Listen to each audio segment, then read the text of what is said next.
யாராவது ஒருத்தங்க வந்து பெருசா பிசிக்கல்ல வச்சிருக்கவங்க வித்தாங்கன்னா இந்த பிரைஸ் அட்ஜஸ்ட் ஆக வாய்ப்பு இருக்கு. ஆனா இது பிரச்சனை என்ன, இந்தியாவில் மட்டும் இல்ல, இன்டர்நேஷனல் லெவல்ல லண்டன் மார்க்கெட்லயே பிசிக்கல் டெலிவரிக்கு இல்ல. லண்டன் வந்து ஒரு major market silver.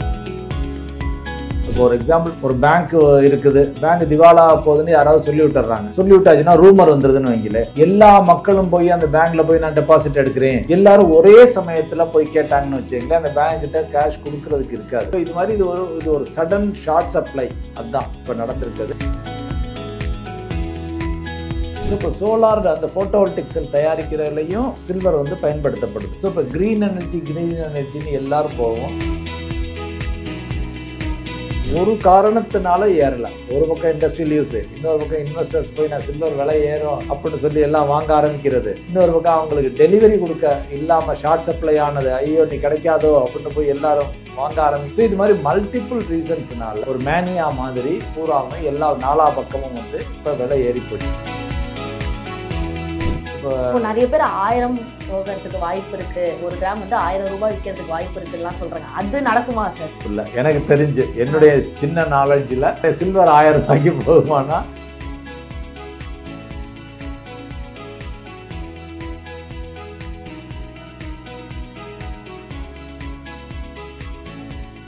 Hello all, this is Madhumita from dear women and இன்னைக்கு என் கூட financial expert Chockalingam Palaniappan sir என் கூட இருக்காங்க. அவங்ககிட்ட நிறைய விஷயங்கள் கேட்டு தெரிஞ்சுக்க போகிறோம். வாங்க சார். வணக்கம் சார். வணக்கம். வணக்கம் சார். இந்த இன்டர்வியூ ஃபுல்லாக கோல்டு ரேட்டு ஏறுமா இறங்குமான்னு பற்றி கேட்கவே கூடாதுன்ற ஒரு இதில் வந்திருக்கோம் சார். ஏன்னா வந்து மக்களுக்கே ஒரு மைண்ட் செட் வந்துருச்சு, கோல்டு ரேட் இதுக்கப்புறம் இறங்க வாய்ப்பு இல்லை அப்படின்னு சொல்லிட்டு. ஆனால் அப்படியே சைடில் திரும்பி பார்த்தோம்னா சில்வர் வந்து சைலண்ட்டாக ஏறிக்கிட்டே வருது சார். திடீர்னு சில்வர் ஏறுறதுக்கான காரணம் என்ன சார்? இல்லை, சடனாக இப்போ வந்து பார்த்தீங்கன்னா நம்ம 2 ரேட் இருக்குது. இப்போ ஒன்று வந்து மார்க்கெட் ரேட், மார்க்கெட்டில் ஃபிசிக்கல் டெலிவரி எடுக்கிற ரேட்டு, அது வந்து எங்கேயோ பறந்து போயிடுச்சு. இப்போ இன்றைக்கி ஆஸ் வி ஸ்பீக் 2,06,000 ரூபா கிலோ. நேற்றுக்கு இன்றைக்கி ஒரு 1000 ரூபா குறைஞ்சிருக்கு. நேற்று 2,07,000 ரூபா, இன்றைக்கி 2,06,000 ரூபா, அவ்வளோதான் டிஃப்ரென்ஸு. வேறஸ் MCXன்னு கமோடிட்டிஸ் மார்க்கெட்டில் கான்ட்ராக்டட் ட்ரேட் ஆகுது. கான்ட்ராக்டட் ட்ரேட் ஆகிறது வந்து 1,65,000 ரூபாயில் ட்ரேட் ஆகுது. ஸோ கிட்டத்தட்ட 41,000 ரூபா ஒரு கான்ட்ராக்டுக்கும் ரியல் டெலிவரிக்கும் வித்தியாசம் இருக்குது. என்னென்னா இப்போ டெலிவரினா கையில் எடுத்துகிட்டு வர்றது, பார் வாங்கிட்டு வர்றதுக்கு வந்து முதல்ல எல்லாம் வந்து பார்த்தீங்கன்னா யூஸ்வலாக எப்படி இருக்குன்னா, ஒரு 2 வாரம் முன்னால், 1 வாரம் முன்னால் வரைக்கும் இது வந்து 1 லட்சம் ரூபாயா இருந்துச்சுன்னா மார்க்கெட்டில், கமோடிட்டிஸ் மார்க்கெட்டில் 99,500 இருக்கும். டெலிவரி 1 லட்சம் ரூபாயா இருக்கும். இல்லை டெலிவரி கமோடிட்டிஸ் மார்க்கெட்டில் 1 லட்சமாக இருந்துச்சுன்னா இங்கே 1,01,000 இருக்கும். 0.5%, 1% தான் டிஃப்ரென்ஸு. ஆனால் இப்போ மக்கள் நிறைய வாங்கவும் டிமாண்டு அதிகரிக்கவும் ஆட்டோமேட்டிக்காக ஃபிசிக்கல் டெலிவரிக்கு உள்ளது வந்து நிறைய ஒரு 10-15%, இப்போ ஆஸ் வி ஸ்பீக் கிட்டத்தட்ட 15-20% இருக்குது ப்ரைஸ் கேப்பு கான்ட்ராக்டுக்கும், ரியல் சில்வர் கான்ட்ராக்டுக்கும் டெலிவரிக்கும். ஸோ இந்த கேப் வந்து அட்ஜஸ்ட் ஆகும். யாராவது ஒருத்தங்க வந்து பெருசாக ஃபிசிக்கலில் வச்சுருக்கவங்க விற்றாங்கன்னா இந்த ப்ரைஸ் அட்ஜஸ்ட் ஆக வாய்ப்பு இருக்குது. ஆனால் இது பிரச்சனை என்ன, இந்தியாவில் மட்டும் இல்லை, இன்டர்நேஷனல் லெவலில் லண்டன் மார்க்கெட்லேயே ஃபிசிக்கல் டெலிவரிக்கு இல்லை. லண்டன் வந்து ஒரு மேஜர் மார்க்கெட்டு சில்வருக்கு. ஸோ எப்படி சுவிட்சர்லாந்து நம்ம வந்து கோல்டுக்கு சொல்கிறோமோ அது மாதிரி லண்டன் வந்து எல்லா மெட்டல்ஸுக்குமே இன்க்ளூடிங் கோல்டு ஒரு மெயின் மார்க்கெட்டு. அங்கேயே ஃபிசிக்கல் டெலிவரிக்கு எடுக்க இல்லை. இதனால் ஃபிசிக்கல் டெலிவரி கிடைக்க மாட்டேங்குது. அப்படிங்கிறக்காக நிறைய மியூச்சுவல் ஃபண்டுகள் வந்து சில்வர் ஃபண்டுகள் நடத்துனாங்க. அவங்களாம் வரிசைக்கு ஒவ்வொரு ஃபண்டாக ஸ்டாப் பண்ணிட்டாங்க. நாங்கள் ஃபர்தர் அக்செப்ட் பண்ணலை அப்படின்னு சொல்லிட்டு, இன்ஃப்ளோ அக்செப்ட் பண்ணல. ஏன்னா எங்களுக்கு அவங்க வந்து ஃபிசிக்கல் டெலிவரி வாங்கி வைக்கணும், அவங்க கான்ட்ராக்டை வாங்க முடியாது, அவங்க ரியல் பாரை வாங்கி வைக்கணும். ஸோ ரியல் பார் வந்து 15-20% டிஃப்ரென்ஸில் இருக்குது, 10-15% டிஃப்ரென்ஸில் இருக்குது. நாங்கள் வாங்கி வைக்கலைன்னா அவங்க. ஸோ இப்போ என்னென்னா, ஒன்று வந்து ஒரு artificial supply demand gap. All of a sudden ஒரே சமயத்தில் எல்லாரும், இப்போ ஒரு எக்ஸாம்பிள், ஒரு பேங்க் இருக்குது, பேங்க் திவாலா போகுதுன்னு யாராவது சொல்லி விட்டுறாங்க. சொல்லி விட்டாச்சுன்னா ரூமர் வந்துருதுன்னு வைங்களே, எல்லா மக்களும் போய் அந்த பேங்க்ல போய் நான் டெபாசிட் எடுக்கிறேன் அல்லது நான் பணத்தை எனக்கு இருக்க அப்புறம் கேஷாக கொடுங்க. இந்தியாவில் அது மாதிரி ஒரு சில முறை நடந்திருக்கு. எல்லாரும் ஒரே சமயத்தில் போய் கேட்டாங்கன்னு வச்சுங்களேன், அந்த பேங்க்கிட்ட கேஷ் கொடுக்கறதுக்கு இருக்காது. அவங்க எடுத்தாந்து கொடுக்கலாம், பட் அவங்க வாங்கின பணத்தை எல்லாம் லோனாக கொடுத்துருப்பாங்க. லோனாக கொடுத்து அது கலெக்ஷன் ஆகத்தான் இங்கே கொடுக்க முடியும். ஸோ இது மாதிரி இது ஒரு சடன் ஷார்ட் சப்ளை, அதுதான் இப்போ நடந்திருக்குது. அதனால தான் ஃபிசிக்கல் டெலிவரி வந்து இவ்வளவு ரேட்டு ஏறி இருக்குது. So main reason. As such வந்து பார்த்தீங்கன்னா சில்வர் ஏன் ஏறுது அப்படின்னு வந்து பார்த்தீங்கன்னா, இப்போ தங்கம் வெள்ளி ரெண்டையும் வந்து அக்கா தங்கைன்னு சொல்லுவோம். ரெண்டு ப்ரெஷியஸ் மெட்டல்ஸ், ரெண்டுமே ப்ரெஷியஸ் மெட்டல். தங்கத்துக்கு இருக்கிற தங்கம் வந்து மோர் ஆஃப் கரன்சி வேல்யூ, வெள்ளி வந்து more of industrial use.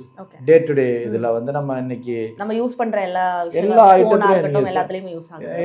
Electric vehicle பேட்டரிஸ்லேருந்து பிரிண்டட் சர்க்கியூட் போர்ட்ஸ்லேருந்து கம்ப்யூட்ரு, நீங்கள் இன்னும் யூ நேம் இட், இன்னும் medical equipment, photography, medical devices, இது மாதிரி எல்லா இடத்துலையும் உங்களுக்கு யூஸ் ஆகுது. நியூக்ளியர் ரியாக்டர் முதற்கொண்டு வெள்ளி யூஸ் பண்ணுறாங்க. It is also a good conductor of electricity. அந்த காலத்துலேருந்து இருக்குது. ஸோ ஆஃப் லேட் வந்து இப்போ சோலார் ஃபோட்டோவோல்டிக் செல்ஸு அதுவும் அதிகரிச்சிருச்சு. ஸோ இப்போ சோலார் அந்த ஃபோட்டோவோல்டிக் செல் தயாரிக்கிறதுலையும் சில்வர் வந்து பயன்படுத்தப்படுது. ஸோ அங்கேயும் சில்வர் பயன்படுத்தப்படுது. ஸோ இப்போ க்ரீன் எனர்ஜின்னு எல்லாரும் போவோம். இப்போ இந்தியாவிலே வந்து பார்த்தீங்கன்னா கவர்மெண்ட்டே வந்து க்ரீன் எனர்ஜியை ப்ரொமோட் பண்ணிச்சு. சென்ட்ரல் கவர்மெண்ட்டே சப்சிடிலாம் கொடுத்தாங்க ஃபோட்டோவோல்டிக் செல்ஸ் போட்டு. கிகாவாட்டில் பெரிய பெரிய சோலார் ஃபார்ம் போட ஆரம்பிச்சிட்டாங்க, பண்ணைகள் போட ஆரம்பிச்சிட்டாங்க சோலார். ஸோ இப்போ அந்த ஒரு சைடு வந்து டிமாண்ட் வந்து உங்களுக்கு இன்க்ரீஸ் ஆகுது. Plus EV electric vehicles, of course electronics எல்லாம் யூஸ் ஆகிட்டு இருக்கு. இதுக்கெல்லாம் மேலே வந்து பார்த்தீங்கன்னா கோல்டு ஏறிக்கிட்டே இருக்கே. இப்போ கோல்டு வாங்க முடியாதவங்க நெக்ஸ்ட் எப்படியும் வெள்ளி ஏறும். கோல்டு சில்வர் ரேஷியோன்னு ஒரு ரேஷியோ சொல்லுவோம். ஸோ 1 கிராம் கோல்டை விற்றா எத்தனை கிராம் வெள்ளி வாங்க முடியும்னு. இப்போ ஒரு காலத்தில் வந்து ஒரு எக்ஸாம்பிளுக்கு சொல்ல வரையும், இதை நம்பராக எடுத்துக்காதீங்க. 1 கிராம் கோல்டை விற்று நீங்கள் வந்து இப்போ வந்து என்ன ஒரு 100 கிராம் வெள்ளி வாங்கலாம்னு வச்சுங்க. ஆனால் இப்போ சற்று முன்பு வரைக்கும் ஒரு 3 மாதம் 5-6 மாதம் முன்னால் வரைக்கும் வந்து பார்த்திங்கன்னா அந்த 1:100 யூஸ்வலாக 1:80ன்னு இருக்கும். 1 கிராம் கோல்டை விற்றீங்கன்னா 80 கிராம் வெள்ளி வாங்கலாம். ஆனால் இப்போ கொஞ்ச நாள் முன்னால் வரைக்கும் வந்து பார்த்திங்கன்னா 1 கிராம் கோல்டை விற்றீங்கன்னா 100 கிராம் வெள்ளி வாங்கலாம்னு இருந்துச்சு. 100 கிராம் 110 கிராம் வெள்ளி. அப்போ வந்து வெள்ளி வந்து சீப்பாக இருக்குது அப்படிங்கிறத காமிக்குது. ஏன்னா ஹிஸ்டாரிக்கலாக வந்து பார்த்தீங்கன்னா அப்ராக்ஸாக ஒரு 80-85 கிராம் வெள்ளி வாங்கலாம். ஆனால் 100-110 கிராம் 120 கிராம் வாங்கலாம் அப்படிங்கையில் வந்து சில்வர் வந்து சீப்பாக இருக்குது அப்படின்னு முதலீட்டாளர்கள் நிறைய பேர் சில்வர் வாங்க ஆரம்பிச்சிட்டாங்க. ஸோ இப்போ அது ஸ்டோரேஜ் ஆஃப் வேல்யூக்காக வாங்குறாங்க. சில்வர் ஃபண்டும் வந்து பார்த்தீங்கன்னா நிறைய மியூச்சுவல் ஃபண்டுகளில் சில்வர் ஃபண்டுகள் இருக்குது. அதுலேயும் நிறைய முதலீடு வந்துச்சு. கோல்டுலேயும் வந்துச்சு, சில்வர்லேயும் வந்துச்சு சப்ஸ்கிவெண்ட்டாக. ஸோ இதெல்லாம் வரவும் இது ஒரு காரணத்தினால ஏறலை. ஒரு பக்கம் இண்டஸ்ட்ரியல் யூஸு, இன்னொரு பக்கம் இன்வெஸ்டர்ஸ் போய் நான் சில்வர் விலை ஏறும் அப்படின்னு சொல்லி எல்லாம் வாங்க ஆரம்பிக்கிறது. இன்னொரு பக்கம் அவங்களுக்கு டெலிவரி கொடுக்க இல்லாமல் ஷார்ட் சப்ளை ஆனது, ஐயோ நீ கிடைக்காதோ அப்படின்னு போய் எல்லாரும் வாங்க ஸோ இது மாதிரி மல்டிப்புள் ரீசன்ஸ்னால இது ஒரு ஃப்ரென்சி அப்படின்னு சொல்லுவோம். ஒரு மேனியா மாதிரி இது பூராமல் எல்லா 4 பக்கமும் வந்து இப்போ விலை ஏறி போச்சு. அதுதான். But it has to come to a normal level. என்னென்னு வந்து பார்த்தீங்கன்னா சில்வர் வந்து வெள்ளி வந்து தங்கத்தை விட ஏற்ற இறக்கம் அதிகமாக இருக்கும்.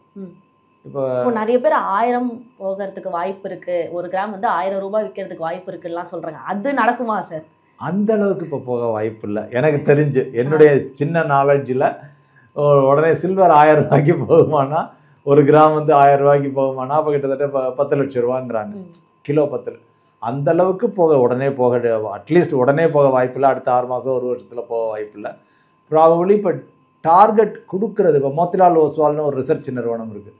மோத்திலால் ஓஸ்வால் என்ன சொல்கிறாங்க, 2027 வந்து சில்வர் வந்து அப்ராக்சிமேட்டாக ஒரு 2,40,000 ரூபா 2,00,000 அந்த ரேஞ்சில் போகலாம் அப்படிங்கிறாங்க. 2,40,000 2,50,000 அப்படின்னா ஒரு கிராம் 250 ரூபான்னு வச்சுங்களேன். 240 ரூபா 250 ரூபா அப்படின்னா அவங்க ரிசர்ச். இன்டர்நேஷ்னல்லாம் வந்து அந்த ஒரு அரௌண்ட் 1 கிராம் வந்து ஒரு அவுன்ஸு சொல்லுவோம். இப்போ அவுன்ஸ் வந்து அரௌண்ட் $50 $51 இருக்குது. ஒரு அவுன்ஸுங்கிறது 28.35 கிராம்ஸ் ஒரு அவுன்ஸுங்கிறது. ஸோ அந்த 28.35 கிராம்ஸ் ரைட் நவ் வந்து $51. இப்போ நெக்ஸ்ட்டு வந்து $75 போகும் அப்படின்னு இன்டர்நேஷ்னல் லெவலில் டார்கெட் கொடுத்துக்கிட்டு இருக்காங்க. அப்படிங்கல இங்கேருந்து ஒரு 50% அதிகரிக்கலாம் அப்படிங்கிற மாதிரி. ஸோ அதனால் வந்து இப்போ இங்கேருந்து 50%னா எந்த 50% எடுத்துக்கணும்னா, நீங்கள் மார்க்கெட் நான் சொல்கிறேன்ல ரியல் மார்க்கெட் ரேட்டு 1,65,000 ரூபா, அதுலேருந்து 50% அப்படிங்கல 2,40,000 2,50,000 அப்ராக்சிமேட்டாக தட் இஸ் த ப்ரைஸ். ஜென்ரலாக வந்து பார்த்தீங்கன்னா இந்த இப்போ மார்க்கெட் ரேட்டு கொஞ்சம் வித்தியாசமாக இருக்குது. ஷார்ட் டேர்மில் எனி டைம் கொஞ்சம் சப்ளை இன்க்ரீஸ் ஆகிடுச்சுன்னா குறைய வாய்ப்பு இருக்கிறது. அப்படி குறையும். தற்காலிகமான உயர்வு தான், அதனால குறையறதுக்கான வாய்ப்பும் நிறைய இருக்கு. டெம்பரரியா கொஞ்சம் ஷார்ட் டேர்ம்ல குறையவும் வாய்ப்பு இருக்கு. குறைஞ்சிட்டு அப்புறம் திருப்பி அதனுடைய அப் ட்ரெண்ட் கன்டினியூ பண்ணும். ஸோ அப்போ ஒருவேளை விலைகள் விழுகுது அப்படி இப்படின்னா, இப்போ கல்யாணம் விசேஷங்களுக்கு வாங்க நினைச்சவங்க ப்ராப்ளி விலை குறையில போய் வாங்கிக்கலாம். இப்போ உச்சத்துல போய் வாங்காம விலை அடுத்த இப்போ பெண்கள் எல்லாம் என்ன நினைக்கிறாங்கன்னா, இப்போ என்கிட்ட நான் கொஞ்சம் கொஞ்சமா சேமிச்சு வச்சிருக்கேன், இதை நான் வந்து கோல்டுல போய் ஃபர்ஸ்ட் எல்லாம் இன்வெஸ்ட் பண்ணிட்டு இருந்தேன், நான் வச்சிருக்கிற இப்ப இருக்க காசுல வந்து நான் கோல்ட்ல இன்வெஸ்ட் பண்ணனா எனக்கு ஒரு குண்டு மணி கூட வாங்க முடியாது, இப்போ நான் சில்வர்ல இன்வெஸ்ட்மெண்ட் பண்ணா அது நல்லதா இருக்குமா, அதில் இப்போ முதலீடு பண்ணலாமா அப்படின்ற ஒரு கேள்வி இருக்கு சார். அதாவது ஜென்ரலாக அதான் இப்போ மக்கள் என்னென்னா எல்லாமே பறவை வந்து உயர பறக்க ஆரம்பிக்கையில் தான் எல்லாரும் வருவாங்க. பறவை கீழே உட்கார்ந்துருக்கையில் யாரும் அதை வந்து மக்கள் இது பண்ண மாட்டாங்க. ரியலாக முதலீட்டுக்கு சரியான தருணம் எதுன்னு வந்து பார்த்திங்கன்னா, அது கொஞ்சம் படுத்திருக்கையில் அது பறக்க பழகையில் அது மாதிரி சமயத்தில் தான் நம்ம போய் முதலீடு பண்ணணும். இது வந்து பார்த்திங்கன்னா எல்லாமே உயர உயர பறந்து கொண்டே இருக்குது, இன்னும் கொஞ்சம் மேலே உயர்ந்துருமோ அப்படின்னு போய் மக்கள் வாங்குறாங்க. ஸோ அவசரப்பட்டு மக்கள் இப்போ போய் வாங்க வேண்டாம் மொத்த முதலீடாக. அப்படி வாங்கணும்னு நினச்சாங்கன்னா ஒரு மந்த்லி எஸ்ஐபி மாதிரி பண்ணிக்கட்டும், அது ஆவரேஜ் ஆகிக்கட்டும். இதுக்கு எப்படி இந்த தங்கம் வெள்ளி ரெண்டையும் பொறுத்த வரைக்கும், ப்ரெஷியஸ் மெட்டல்ஸை பொறுத்த வரைக்கும் எப்படி முதலீடை மக்கள் எடுத்துகிட்டு போகணும்னா ஒரு அலோகேஷன் கொடுப்போம். அலோகேஷன் கொடுத்தா they are safe, every one is safe. ஏன்னா ஓகே நான் மாதம் மொத்தமான ஒரு எக்ஸாம்பிளுக்கு என்கிட்ட ஒரு 50,000 ரூபா முதலீட்டுக்கு இருக்குது, ஒரு எக்ஸாம்பிளுக்கு சொல்கிறேன். அதில் 10,000ன்னு வச்சுக்கோங்க, என்கிட்ட 10,000 ரூபா என்னால் முதலீடு செய்ய முடியும். 10,000 முதலீடு செய்யணும்னா அதில் ஒரு 1000 ரூபா 1500 ரூபாயை தங்கம் வெள்ளியில் போடலாம். அதில் ஈவன் 2000 வரைக்கும் கூட அதிகபட்சமாக போடலாம். யூஸ்வலாக ஒரு 1000-1500 ரூபா போட்டாங்கன்னா போதும். மீதி 8500 ரூபாயில் ஒரு 5000 ரூபா 6000 ரூபாய்க்கு ஈக்விட்டி மியூச்சுவல் ஃபண்டு ஈக்விட்டி சார்ந்த முதலீட்டையும், ஒரு 1000-2000க்கு வந்து debt related recurring deposit, ultra short of fund, liquid fund, இது மாதிரி பிரிச்சுக்கிறது. ஸோ அதனால் ஒரு அலோகேஷன் ஒரு 10% ஒதுக்கீடு, ஒரு 10%, 15% நான் செய்கிற முதலீட்டை தங்க வெள்ளிக்கு இருக்கட்டும் அப்படின்னு கொடுத்து பண்ணுறது தான் நல்லதே தவிர, இன்றைக்கி உயருது அப்படிங்கிறக்காக என்கிட்ட இருக்கிறத பூரா விற்று கொண்டு நான் வெள்ளியை வாங்குறேன் இல்லை தங்கத்தை வாங்குறேன்னு செய்கிறது வந்து ஒரு சரியான வியூகமாக இருக்காது. இப்போ நம்ம சோஷியல் மீடியாவை எடுத்து பார்த்தாலே வந்து நிறைய பேர் வந்து சொல்றது என்னன்னா, வெள்ளி விலை வந்து அதிகமாயிட்டே போகுது, இப்பயே நீங்க முதலீடு பண்ணுங்க, ஃபியூச்சர்ல வந்து நல்லா இருக்கலாம் அப்படின்னு சொல்றாங்க. அது உண்மைதானா சார்? அதாவது இப்போவே முதலீடு பண்ணுங்கன்னா, இப்போ ஒரு ஜென்ரலாக நம்ம ஒரு முதலீடுன்னு சொன்னோம்னா, இப்போ நிறைய பேர் என்னன்னா எது ஏறுதோ நான் அதை போய் வாங்குறோம்னு இருக்காங்க. அது ஒரு அறியாமைன்னு தான் நான் சொல்லுவேன். எனக்கு என்ன தேவை, நான் எதுக்காக அதை விரட்டி போறேன், எனக்கு தேவை வந்து வெள்ளி தானா தங்கம் தானா, அல்லது நான் இந்த தேவை எனக்கு ஒரு 10 வருஷம் கழிச்சு தான் அந்த பணம் தேவைப்பட போகுதா, நான் இன்னைக்கு முதலீடு பண்ண போகிற பணம் வந்து எதுக்காக எனக்கு தேவை, என்னுடைய ரிட்டையர்மெண்ட்டுக்கா, குழந்தைகள் கல்விக்கா, இல்லை என்னுடைய ஜஸ்ட்டு நான் வெல்த்தை மல்டிப்ளை பண்ணுறேன், எங்கெங்கெல்லாம் ஏறுதோ அங்கேயெல்லாம் நான் போய் வாங்குறேன் அப்படிங்கிறவங்க வாங்கலாம். நான் ஏறுறதெல்லாம் சக்ஸஸ் ஆயிரும் நான் நினச்சிக்கிறேன் அப்படின்னு சொல்லிட்டு ரியல் எஸ்டேட் ஏறுது, நான் உடனே போய் ரியல் எஸ்டேட் வாங்குறேன். வெள்ளி ஏறுது வெள்ளியை வாங்குறேன், தங்கம் ஏறுது தங்கம் வாங்குறேன், பங்குச்சந்தை ஏறுது பங்கை போய் வாங்குறேன். அப்படிங்கிறது வந்து ஒரு சரியான வியூகம் அல்ல. அதில் வந்து ரிஸ்க் அதிகம். அப்படி பண்ணுறது நமக்கு என்ன வேணும், எனக்கு என்ன தேவை, என்னுடைய ஃப்யூச்சரில் என்னுடைய கோல் என்ன, அதுக்காக நான் முதலீடு பண்ணுறேன். அந்த கோலை பொறுத்து நம்ம 10 வருஷம் 15 வருஷம் இருந்துச்சுன்னா நீ கோல்டு சில்வரில் முதலீடு பண்ண வேண்டிய தேவையில்லை. இப்போ 2 வருஷத்தில் 1 வருஷத்தில் 2 வருஷத்தில் 6 மாதத்தில் இல்லை அடுத்த மாதத்தில் கல்யாணம் எனக்கு வரப்போகுது அப்படின்னா டெஃபினட்டாக அவங்க கோல்டு சில்வரை பார்க்கணும். அப்படி இல்லைன்னா கோல்டு சில்வரில் ஒரு ஒதுக்கீடை கொடுத்துட்டு அவங்க பாட்டுக்கு நிம்மதியாக இருக்கணும். ஏன்னா தினசரி நெஞ்சு துடிப்பாயிடும், இதய துடிப்பாயிடும். இப்போ போடுறாங்க, இப்போ 2,06,000 ரூபா இருக்குது, டபார்னு ஒரு 20,000 ரூபா குறைஞ்சின்னு வச்சுங்க. அப்போ என்ன பண்ணுவாங்க, அப்போ இதை உடனே எடுத்துகிட்டு போய் விற்பாங்களா, அல்ல இன்னும் கொஞ்சம் வாங்குவாங்களா? ஸோ அதெல்லாம் அவங்க யோசிச்சுக்கணும். அதனால் வந்து ஒரு எக்ஸாம்பிளுக்கு உங்களுக்கு சொல்லணும்னா 2007-08 வந்து பார்த்திங்கன்னா வெள்ளி விலை 80,000 வரைக்கும் போச்சு. போயிட்டு அங்கேருந்து 25,000-30,000த்துக்குலாம் வந்துச்சு. திருப்பி அதுலேருந்து தான் எழும்பி இப்போ வந்து நம்ம வந்து 2,06,000 ரூபாய்க்கு பார்க்குறோம். ஸோ விழுகையிலையும் நல்லா தாராளமாக கோல்டு ஆகட்டும் சில்வர் ஆகட்டும் 50% வரைக்கும் கூட விழுக ஆரம்பிக்கல. பட் மக்களுக்கு வந்து ஐயோ எனக்கு ஏமாந்துட்டமே, நான் பஸ்ஸை மிஸ் பண்ணிட்டேனே அப்படிங்கிற ஒரு ஃபோபியா இருக்கும். ஸோ அவங்க என்ன பண்ணலாம், மாதம் ரெகுலராக முதலீடு செஞ்சுக்கிட்டே வாங்க. ரெயின் ஆர் ஷைன், கோல்டு விலை ஏறினாலும் சரி வெள்ளி விலை இறங்கினாலும் சரி, எது எப்படினாலும் சரி, இன்னைக்கு ரெண்டும் கலந்த ஃபண்டெல்லாம் இருக்குது. கோல்டு அண்ட் சில்வர் ஃபண்டே இருக்குது. 2 மிக்ஸ் பண்ணி அவங்க ஏற்றிக்குவாங்க இறக்கிக்குவாங்க அலோகேஷனை. ஸோ அதுதான் அந்த ஒதுக்கீடு கொடுத்து அலோகேஷன் கொடுத்து அசட் அலோகேஷன் கொடுத்து பண்ணுற வியூகம் தான் ஒரு நிம்மதியான வியூகம், ஒரு பெர்மனன்ட் சொல்யூஷனாக இருக்கும். ஓகே. இப்போ ஒரு பெண்கள் வந்து முடிவு பண்ணிட்டாங்க. இப்போ நீங்கள் சொன்ன மாதிரி எந்த தேவை நமக்கு வேணுமோ அதில் நீங்கள் இன்வெஸ்ட் பண்ணுங்கன்னு சொல்கிறீங்க. இப்போ வந்து ஒரு பெண் வந்து முடிவு பண்ணிட்டாங்க, எனக்கு வந்து சில்வரில் தான் நான் இன்வெஸ்ட் பண்ண போகிறேன், எனக்கு சில்வர் வந்து தேவை அப்படின்னு பண்ணுறாங்கன்னா அவங்க எப்படி வாங்கலாம் சார்? டிஜிட்டலாக வாங்கலாமா, அது வந்து எப்படி வாங்கலாம் சார்? இல்லை, இப்போ எனக்கு வந்து ஆர்னமெண்டல் பர்பஸஸ்க்காக தேவைப்படுறவங்க அவங்க ஃபிசிக்கலாக வாங்கித்தான் ஆகணும். ஃபிசிக்கல்னால் இப்போ கொலுசு தேவைன்னா கொலுசு வாங்கணும், செயின் தேவைன்னா இப்போ நிறைய பேர் கோல்டுக்கு பதிலாக வெள்ளி செயின் போட ஆரம்பிச்சிட்டாங்க. ஏன்னா கோல்டு செயின் போட்டால் திருடே வந்து அத்துருவானாங்கிற ஒரு பயம் வந்துருச்சு. இப்போ கிராம் 11,000 10,000 11,000ன்னு போயிடுச்சு. ஸோ அதனால இப்போ அது அவங்க மெட்டல் வாங்கித்தான். நான் இப்போ இன்வெஸ்ட்மெண்ட்டுக்காக பண்ணுறேன் சில்வர் அப்படிங்கிறவங்க வந்து பெஸ்ட்டு மெத்தடு, எனக்கு தெரிஞ்ச பெஸ்ட்டு மெத்தடு வந்து மியூச்சுவல் ஃபண்ட் நிறுவனங்கள் நடத்தக்கூடிய silver ETF and silver fund of fund.